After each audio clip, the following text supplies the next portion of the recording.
பண பரிமாற்ற வழக்கில் இருந்து விடுவிக்க கோரி முன்னாள் அமைச்சர் செந்தில் பாலாஜி தாக்கல் செய்த மனு மீதான அந்த உத்தரவை தள்ளி வைக்க வேண்டும் என செந்தில் பாலாஜி தரப்பில் புதிதாக ஒரு 3 மனுக்கள் சென்னை முதன்மை அமர்வு நீதிமன்றத்தில் தாக்கல் செய்யப்பட்டிருந்தது.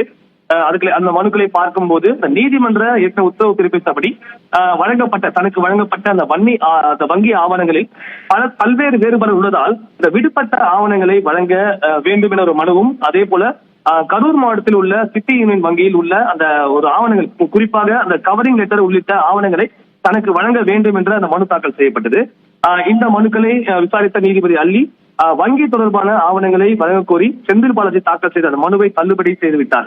ஏற்கனவே அதற்கான ஆவணங்கள் வழங்கப்பட்டு விட்டது, எனவே இந்த மனு செல்லுபடி ஆகாது என்று தள்ளுபடி செய்துவிட்டார்.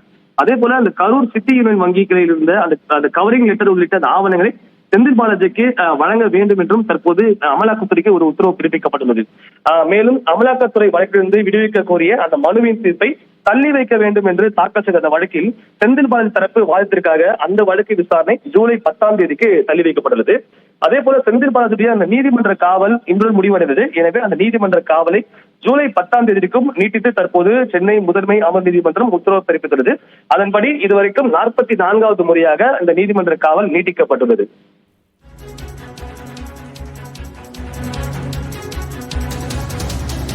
நன்றி மதன், விரிவான விவரங்களுக்கு.